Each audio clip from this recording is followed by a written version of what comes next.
noches, gracias por acompañarnos como todos los sábados en Contragolpe.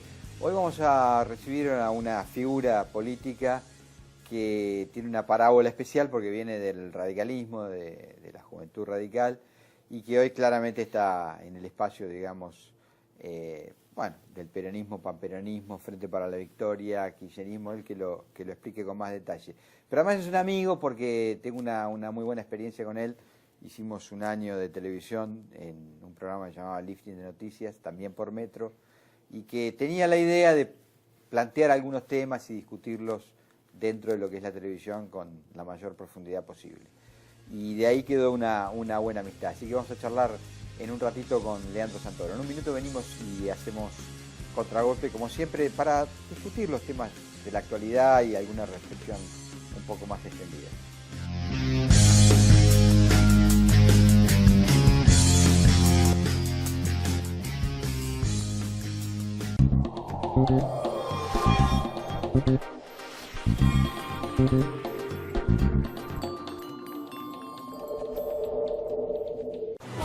Para cada uno, crecer es algo distinto. Lo importante es tener quien te acompañe. Banco Ciudad te quiere ver crecer. Las experiencias se convierten en momentos. Momentos para disfrutar, explorar, para vivir, para compartir, para detenerse y pensar. Momentos que merecen ser celebrados. Viví experiencias únicas. Venite a San Juan. Más de 13.000 policías en calle. Seguimos avanzando hacia una ciudad más segura. Buenos Aires Ciudad. Vamos, Buenos Aires.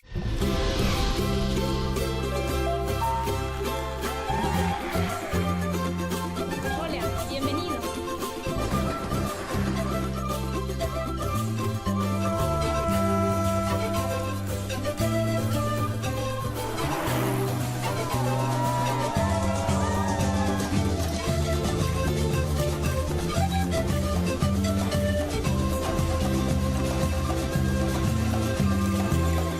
Vienen a visitarnos. Entre todos, hagámoslo sentir como en su casa. Estamos más cerca para que vivamos más tranquilos. Por eso seguimos sumando tecnología, con nuevas cámaras y la ampliación del centro de monitoreo. Inauguramos nuevos destacamentos y aumentamos la presencia de fuerzas policiales. Todo para que vivamos mejor. Vivamos Vicente López. Diversión. Confort. Momentos únicos. Una experiencia diferente. Casinos de Entre Ríos. Entretenimiento puro. Y el agua potable para mí es salud, es calidad de vida. La tranquilidad de tomar agua de la canilla, saber que es potable y que podés utilizarla para cocinar, me parece que es importante. Sí al 99% de cloacas, sí al 100% de agua potable y sí a tener uno de los índices más bajos de mortalidad infantil de América Latina. La nueva credencial PAMI llega a tu casa. Te la enviamos por correo. No tenés que hacer ningún trámite ni pedirla en tu agencia. PAMI. Para que podamos comprar productos de calidad, a buen precio y sin intermediarios, los productores de la provincia están en el mercado en tu barrio. Busca el mercado más cercano a tu casa en gba.gov.ar/mercado en tu barrio. Buenos Aires Provincia. Entre todos, podemos más.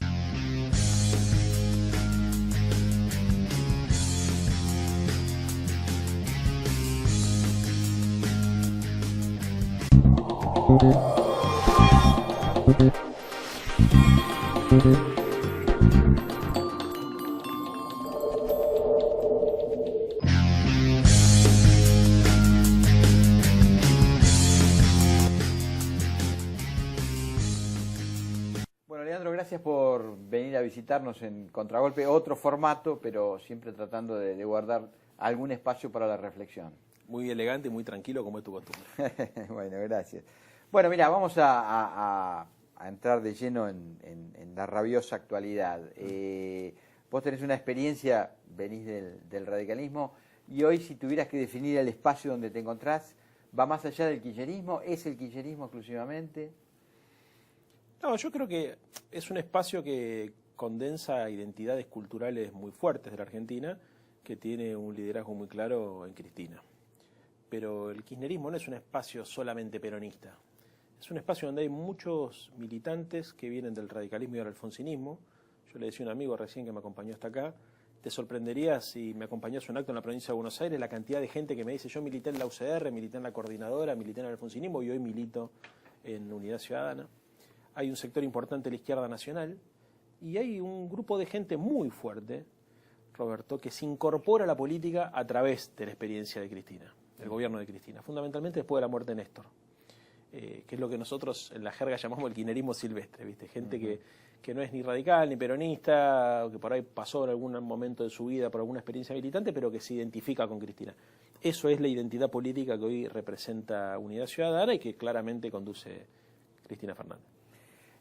Bueno, delimitado el espacio como lo hiciste, quería un poco abordar algo que en una entrevista anterior que hicimos con Eduardo Valdés, que también es un histórico militante peronista, pero de este espacio que vos estás marcando, estás señalando, y yo le preguntaba acerca de este interrogante que los que estamos en la actualidad, seguimos la política argentina, se ha dado por bueno, y si vos no lo das por bueno, me gustaría tu reflexión, que es que el gobierno está anclando sus posibilidades electorales en la candidatura de Cristina como rival, porque cree que es lo suficientemente refractaria en muchos espacios de la sociedad como para poder, en un contexto de gran recesión económica, de gran conflictividad económica y social, bueno, obtener un segundo mandato. ¿Hasta qué punto vos ves esa resistencia? ¿Cuánto ha caído? ¿Cuánto no cayó? Y si necesariamente Cristina es el mascarón de proa de ese espacio o es el motor de un armado. Bueno, esa reflexión que vos decís que hace el gobierno es parcialmente cierta. Yo creo que Cristina tiene, no digo nada que vos no sepas, un piso muy alto y un techo que está en discusión, ¿no? Algunos dicen el techo no le va a permitir nunca volver a la Casa Rosada y otros decimos guarda, porque me parece que a partir de que la experiencia macrista se va desplegando en toda su brutalidad, hay mucha gente que repiensa esa negativa, la posibilidad de volver a votarla a Cristina. Ahora, ¿por qué se da? Que es lo más importante. Yo creo que la política argentina se ha polarizado en términos ideológicos y yo eso lo celebro. A mí lo que me preocupa, Roberto, es cuando se plantea una polarización emocional y racional que va más allá de la lógica política y más allá de la disputa natural de intereses. ¿Qué es esto de la judicialización y la idea de tratar de ordenar el sistema político en términos de buenos o malos, honestos o mafiosos? Básicamente porque es una gran injusticia, no solamente con los que se los acusa de mafiosos, sino también es una gran injusticia con los que ocupan el lugar de la bondad y de la transparencia. La política, como en la vida, tenés de todo.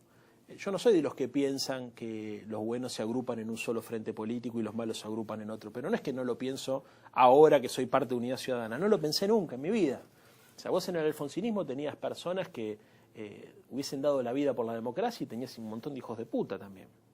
Y lo mismo pasó durante el menemismo. Durante el menemismo vos tenías personas que hacían política claramente para enriquecerse y había un montón de compañeras y de compañeros que creían en el proyecto del peronismo y que por ahí se bancaron esa contradicción por su organicidad con el PJ. Entonces, como no ocurre en la vida, no ocurre en la política.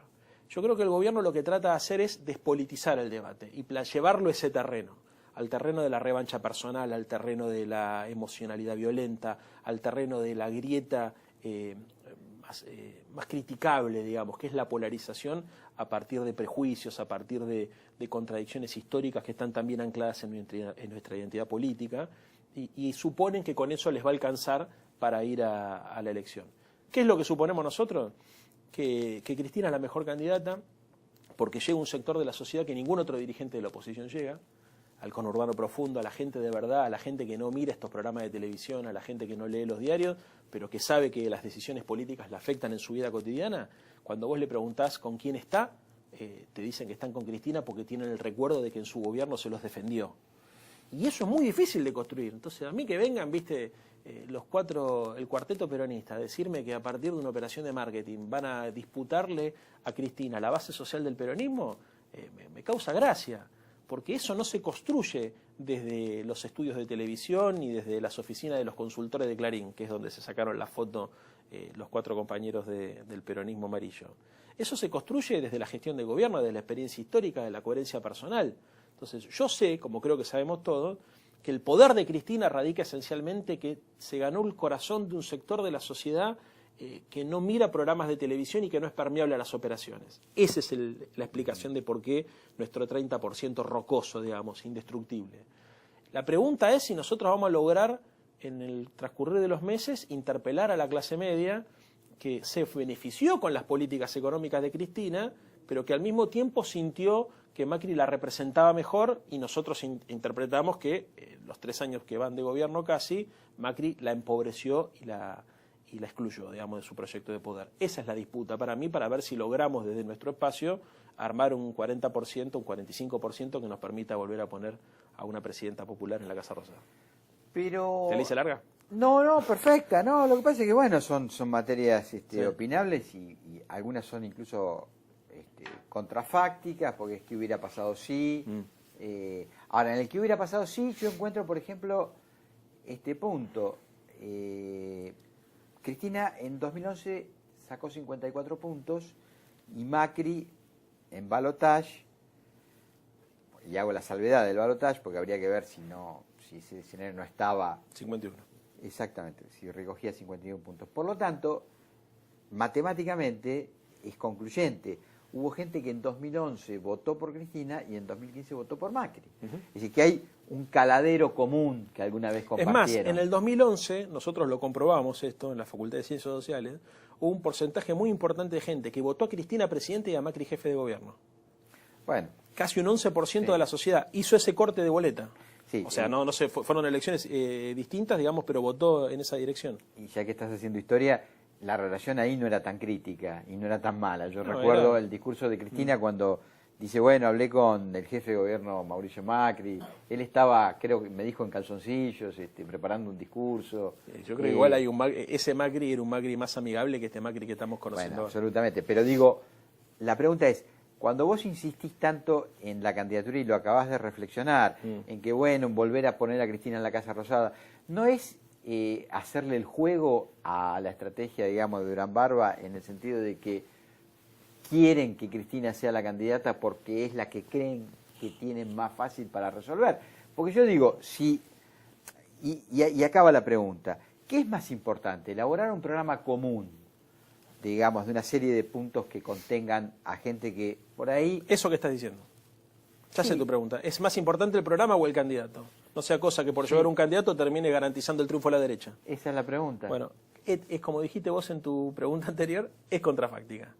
Pues yo también pienso que la dificultad que tenemos es que no hay otro candidato que garantice lo que garantice Cristina. Por eso la complejidad del dilema político, de la oposición. Vos me dirías, bueno, aparece un segundo candidato, que no es Cristina, pero que con el apoyo de Cristina logra juntar esa masa crítica indispensable para entrar al balotaje y le puede ganar el balotaje a Macri. La primera que dijo que no se presentaba era Cristina. Pero eso no está sucediendo. A ver, algunos pensaban en el gallego de la Sota, que podía cumplir eso, porque acá no hace falta solamente carisma personal, hace falta confianza política. Y el problema que nosotros tenemos es que hay algunos candidatos que son carismáticos o que tienen buena llegada a los medios de comunicación, pero no generan la confianza política como para que una construcción como la de Cristina decida acompañar a ese candidato. ¿Viste? Es lo que muchos nosotros decimos, bueno, ganar a cualquier costo no, porque el día de mañana, el 11 de diciembre del 2019, tenés que gobernar, ¿viste? Y si vos le pediste a la gente que acompañe a fulano de tal en nombre de Cristina Fernández de Kirchner, y resulta que ese tipo o esa mujer cuando llega a la Casa Rosada gobierna en otra dirección, entonces vos para hacer la síntesis de una coalición política de la naturaleza que planteas vos tenés que tener dos cosas: votos propios y confianza política en tus potenciales aliados. Es difícil encontrar a alguien que haya ganado en su distrito, que tenga votos propios o capacidad de proyectarse y que genere esa confianza. Las dos cosas hay que juntar. Entonces, la pregunta que vos me haces tal vez sea cierta. Yo no soy de los que dicen, no, Cristina gana en cualquier escenario. Ni Máximo dice eso. Máximo nos decía la vez pasada en un acto, si ustedes suman los votos de López Murphy con los votos de Menem en la elección del 2003, le da 41%. La derecha, después de la crisis del 2001, saca 41%. Guarda que en la Argentina, digamos, no se trata solamente, ¿viste?, de sumar distintos sectores sociales o partidos o frentes y armar una mayoría que te cierre los números. Eso es difícil después en la realidad. El laboratorio no siempre se corrobora en la práctica. Entonces, puede ser que sea cierto, pero la verdad es que es el riesgo que tenemos que asumir. ¿En función de qué? En función de no rifar nuestras convicciones y nuestras banderas. Ahora, ustedes, y lo sé porque he hablado con compañeros tuyos de militancia, están muy expectantes de lo que acontezca en Brasil, porque da la impresión que triunfo de Haddad, que es el candidato de Lula, le va a imprimir a la región un sesgo diferente, probablemente. Y entonces ahí la primera reflexión que te hago es esta.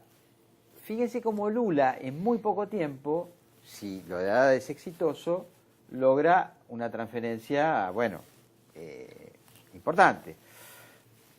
Entonces, ¿hasta qué punto, si ese gran frente de salvación nacional lleva un programa, digamos, como nervio motor, como gran impulsor de la convocatoria, y teniendo a Cristina como jugadora en el armado, no necesariamente como el mascarón de proa, en un año largo, bueno, un año no, ya casi menos, porque las pasos van a ser en agosto, con lo cual queda menos de un año, ¿hasta qué punto ahí no habría una transferencia? Porque también lo que vos decís, si no hay confianza, pero vos podés gobernar, porque un presidente es un presidente con un montón de colaboradores, es decir, si no hay socios confiables, los vas a tener para gobernar después, por más que... Bueno, no es lo mismo en un sistema hiperpresidencialista como el nuestro, lamentablemente, poner un presidente de la nación en el marco de una coalición política que completar tu gabinete con aliados, ¿no? A ver, la conducción determina muchas veces el rumbo de un gobierno. Lo que decís vos igual es cierto, yo también lo evalúo, digamos, ¿no? La soledad de mi hogar, si querés, no es algo que se discuta porque es anticiparse demasiado, hay que ver qué ocurre en Brasil y hay que ver cómo eso afecta el clima político de la región.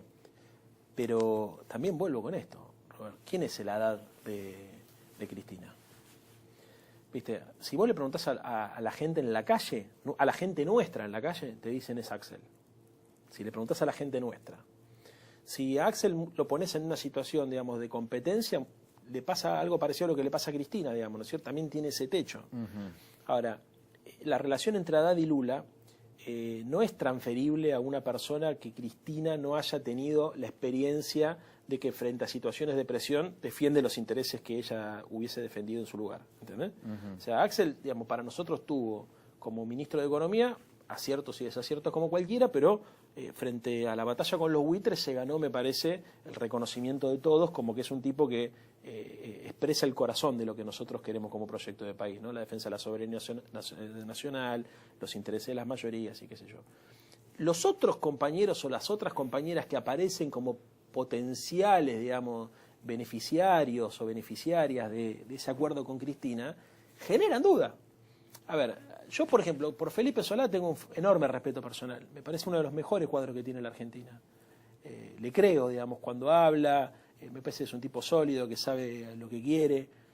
Pero hay muchos compañeros que te dicen, mira, no es confiable. ¿Por qué? Y porque fíjate el derrotero ideológico que tuvo y el cambio de... No es confiable. Y después para de contar. Pero eso no le pasó un poco a todos, digo, Leandro, vos pensás... Sí. Porque el peronismo es muy... Sí. Precisamente la característica del peronismo es que, como es muy plástico ideológicamente, pudo acompañar la experiencia liberal. Pero Robert, ¿sabes cuál es el problema que tenemos acá? Es que la Argentina del 2020 va a ser una Argentina muy compleja. Absolutamente endeudada, muy condicionada por los organismos financieros internacionales, muy empobrecida. Y la agenda que se va a plantear en el 2020... es la agenda de una derecha mucho más dura que va a buscar la modificación de los instrumentos rígidos de la política económica y social. ¿A qué voy? A que la única forma de hacer gobernable en el sentido de lo que la derecha espera que sea nuestro país, una democracia occidental y normal, entre comillas, es destruir el sistema de seguridad social. Lo que va a estar en la agenda es la reforma laboral y la reforma previsional en serio para achicar el gasto público. Entonces, si vos no tenés muchas garantías que la persona que ponés como presidente se va a bancar esa presión, corres el riesgo no solamente de dinamitar una identidad política, sino de dinamitar la joya que nosotros tenemos como sociedad, que es el pacto democrático que se fundó digamos, si querés, digamos, por lo menos desde hace 70 años, como critican muchos neoliberales, que es la idea de que un acuerdo entre el capital y el trabajo, digamos, para poder redistribuir la riqueza 50-50 como horizonte. Digamos, la democracia social de la Argentina se funda en ese acuerdo, ¿no? Es el peronismo como continuidad del irigoyenismo, que dice, bueno, negociamos capital y trabajo para tratar de redistribuir el ingreso. Si todos sabemos que la agenda del 2020 va a destruir estructuralmente eso, aquella persona que nosotros pongamos como cabeza del proyecto tiene que dar las garantías absolutas de que se va a bancar una presión mundial para resistir ese tipo de políticas. No es lo mismo gobernar con las hojas $600 la tonelada, con el viento a favor, con una economía en desarrollo y en expansión, que gobernar la Argentina en el contexto que nos espera para el 2020. Entonces, las credenciales ideológicas que vos necesitás para un candidato son mucho mayor. Y la verdad es que no encuentro mucho. De hecho, yo te preguntara a vos, bueno, ¿quién pensás vos que podría ser el Haddad no kirchnerista de Cristina? Bueno, esa pregunta sí es un poco delicada porque me parece que esa transferencia necesita un recorrido, necesita un tiempo. Eso no es que yo levanto el dedo y ahora es fulanito de tal. Es decir, cuando un candidato quiere transferir necesita que ese elegido se pegue al gran transmisor, al dueño de ese capital político, necesita mucha gestualidad, necesita un tiempo que si no lo pones en marcha y va a ser difícil llegar con esa transferencia hecha. Que nosotros pensamos... Entonces, pero ya te termino. Sí, mirá, te cuento una anécdota, porque vos no nombraste a Felipe Solá, y Felipe Solá cuenta algo que, bueno, me parece valioso para todo esto que estamos hablando, que es... Vos recordarás que en 2007, cuando se decía es pingüino o es pingüina, bueno, Felipe Solá, que era gobernador, viajó a España y se entrevistó con Felipe González. Y Felipe González le preguntó lo que todo el mundo quería saber, si era Néstor o era Cristina, ¿no? Y entonces Felipe González dijo, no, va a ser Cristina. Y además fue así finalmente. Y dijo, cuidado con esas experiencias porque no es tan fácil transferir. Y acá era casi una unidad monolítica, era marido y mujer, la boleta, una sociedad de muchos años. Y si uno revisa bien, costó mucho esa transferencia. Costó mucho. Se resolvió, pero costó. No fue una elección rutilante, lo fue. Alfonsín no lo pudo hacer, Roberto. Alfonsín, con todos sus hijos políticos de la coordinadora, nunca logró transferir. Primero porque el viejo tampoco quería del todo. Claro, ¿no? Seguramente. Pero, bueno, por eso te lo digo también, ¿no? Bueno, esto es la política. Es final, la política, ¿no? sí. Terminó decantando por la línea Córdoba. Bueno, no sé si no era la línea Córdoba, pero Angelón no era claramente. Sí, pero todo el mundo decía, eres Storani. Sí. ¿Vos te acordás? Sí, digamos, acuerdo, los 80, ese Storani, digamos, bueno, y no sí. pasó nunca eso. Sí. Entonces, un líder político, también un número 1 en la Argentina, no tiene número 2. Bueno, además en un sistema presidencial como sí, este. Y aparte de nuestra cultura política. Entonces, es difícil. Dale, cerra el concepto. Porque vos recién decías, bueno, la dificultad de tener una Haddad que transfiera, digamos, sí, o un Lula que le transfiera. O un Lula que transfiera a Haddad, claro, esa posibilidad que se da en una situación de excepcionalidad porque Lula está en Cana. Sí. Que sería un campo en realidad, ¿no? Sí. Bueno, ¿cuál es el problema? Es que a veces en política los problemas no tienen solución. No hay una solución óptima. Absolutamente. Hay subóptimo. Claro. Entonces vos en los estudios de televisión analizás todo, no vos, cualquiera, analiza todo desde la posibilidad de resolverlo definitivamente o de manera matemática. Cómodamente sentado. Claro. ¿Cómo no ven los kirchneristas que Cristina tiene un techo? ¿O cómo no ven los opositores que, bueno, y nosotros decimos, ¿cómo no ven ustedes que sin Cristina no se puede? Entonces, ¿pero cómo? ¿Pueden convivir dos razonamientos contradictorios? Sí. A ver, ¿quién tiene la razón? No lo sabemos, porque, a ver, es muy difícil, digamos, evaluar cómo va a estar la opinión pública dentro de 6 meses, en un momento histórico como el que nos toca vivir ahora, donde todos sabemos que vienen 6 meses muy convulsionados como consecuencia de una recesión autoinducida por el gobierno. Quiero una última reflexión tuya y apelo en este caso a tu condición de politólogo, no de político. Sé que es difícil separarlo porque pensás, tenés ideología y además sos militante. Pero el juego sería este, más o menos.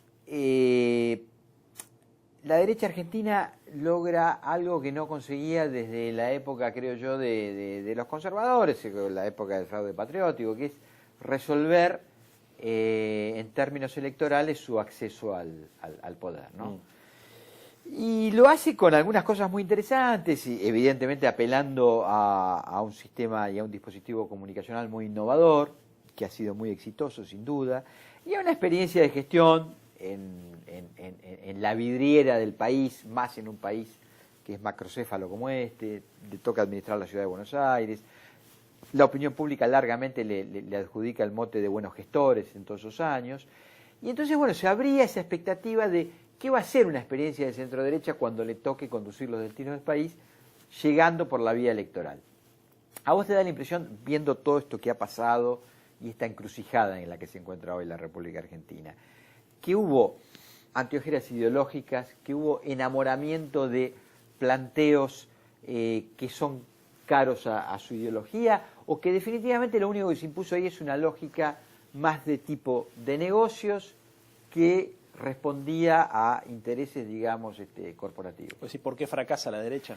Bueno, digo, viendo lo que está pasando hoy en el escenario económico argentino, Sí. me parece que hubo anteojeras ideológicas que, por ejemplo, no le permitieron leer la geopolítica internacional, que llega un presidente a la primera potencia de la Tierra que tiene un claro sesgo proteccionista, y entonces cómo vas ahí a desvestirte y a bajar aranceles. No, y a yo creo que regular. es muy simple esto. Yo creo que el PRO ¿Se entiende el planteo, perfectamente. ¿No? El PRO se profesionalizó para ganar elecciones y no tiene la más remota idea de cómo gobernar. Yo creo que son mucho más truchos de lo que nosotros nos imaginamos. Cuando digo nosotros, los que seguimos la política. Todos decíamos, si comunican como comunican, si estudian la sociedad como la estudian, si logran generar, sacar conejos de la galera como los han logrado generar, si son lo audaces que son, bla, bla, bla, seguramente cuando gobiernen van a ir en una dirección distinta a la de nuestros valores y nuestros intereses, pero estudiada, planificada, profesionalizada. Y yo creo que el principal problema que tiene este gobierno es que perdió el apoyo del Círculo Rojo, Roberto. ¿Y por qué perdió el apoyo del Círculo Rojo? Porque los ven improvisados. Entonces, no se ha visto en los últimos meses en la Argentina un equipo de gobierno que esté a la altura de la crisis económica y social que tenemos por delante. Y esto es lo que genera, me parece a mí, la mayor zozobra y la mayor desesperación, incluso de la derecha argentina, que es que encuentra que los intelectuales orgánicos de la derecha están afuera del gobierno y los gestores, digamos, de esa derecha económica tienen tantas contradicciones entre sí y tienen tan alto grado de improvisación que generan un vacío político que les cuesta llenar y que lo tratan de llenar exclusivamente con la polarización con Cristina. Leandro, gracias por visitarnos aquí en Contragolpe. Chau, nos vemos el sábado que viene.